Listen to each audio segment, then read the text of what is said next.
Good evening, friend. I am Speckles the Salamander, and tonight I am hosting the animation commentary.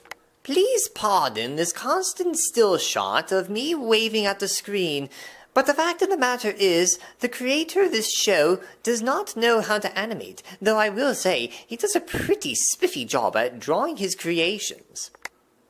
Anyway, with that said, tonight I would like to discuss the topic of the fallacy of the infallibility of CGI.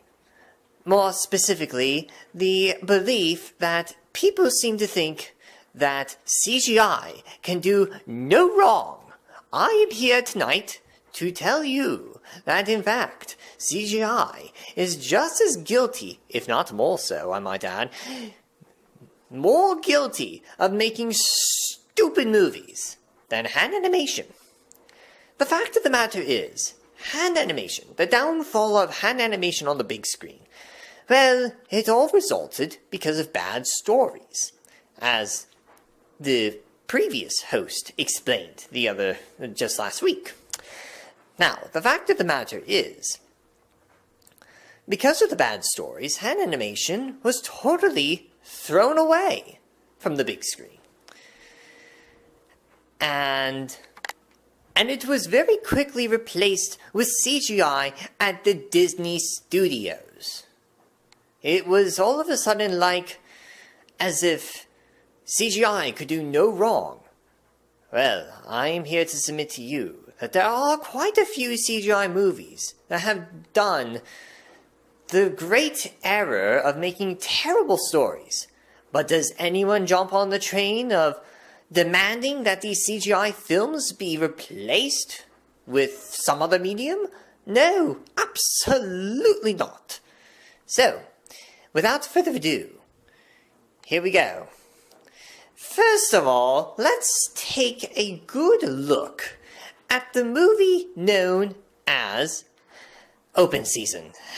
I cannot even begin to describe my disgust with that film. You have basically a story that is filled with nothing but a bunch of bathroom humor. I mean bathroom humor. And if I'm going to go ahead and talk with this British accent, then I might as well go ahead and say water closet humor on top of that. But basically, you have a bear and a deer forming an unlikely friendship and doing all sorts of bathroom stuff all the way through just to elude a hunter. Now, this story was all done in CGI. Now, did people look at that movie and say, "Oh, let's throw away CGI. CGI, it did a terrible job at depicting a story"? No, CGI wasn't thrown away.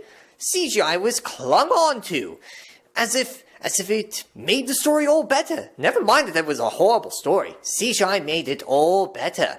CGI was the magical band-aid that made everything better.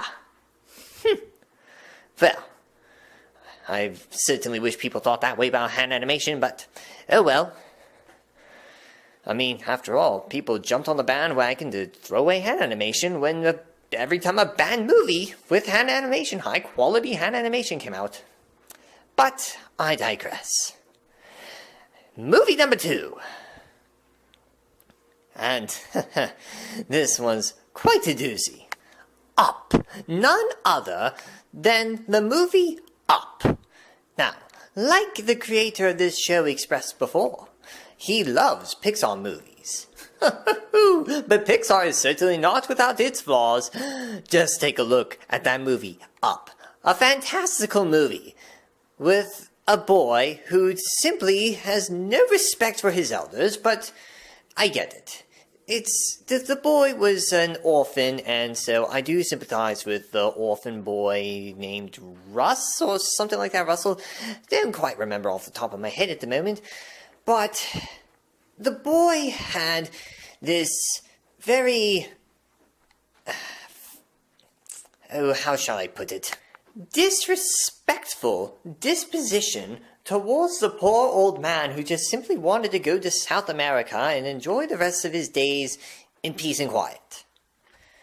And like I said, the boy was an orphan. He grew up a little bit messed up. I get it. But he was still annoying, all the same.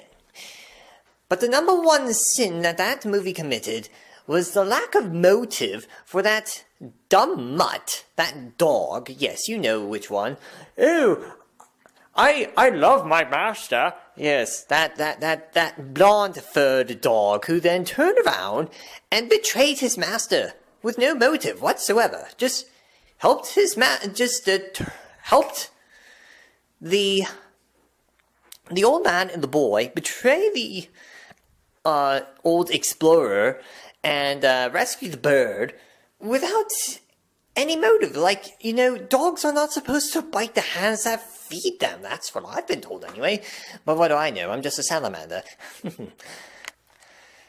Anyway, you put in an ill-behaved boy and a dog who betrays his owner for no reason whatsoever, and you do have a rather stupid film created by Pixar. CGI. But once again, do the people jump on the bandwagon and say, oh, let's get rid of CGI because, oh, CGI only creates horrible movies? No, you don't hear that at all.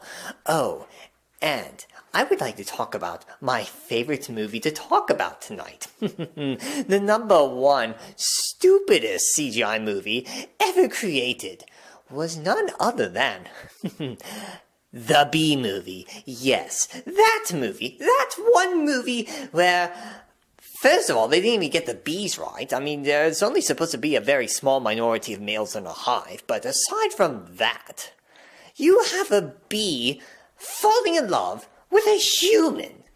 Like, I mean, I get it, you know, interracial marriage, you know, that's pretty spot on kind of stuff to do, but interspecies marriage? I mean, come on, I'm a salamander. I know better than to go ahead and ask a frog to marry me, for heaven's sakes.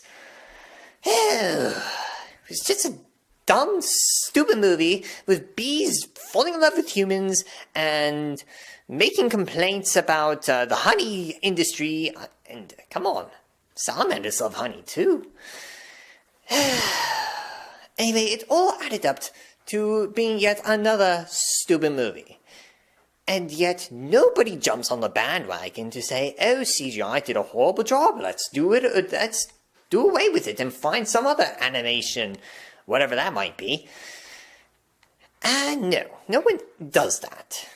No, because everybody loves CGI, even though it can be just as capable of creating a horrible story as a hand-animated film. Guess what? The big-wig Hollywood people will never let CGI go because for some irrational reason, they like it more than hand animation. It is bias, it is prejudice. And here on the animation commentary, we expose such prejudices. This has been Speckles the Salamander, and I wish you all a very blessed evening. Good night.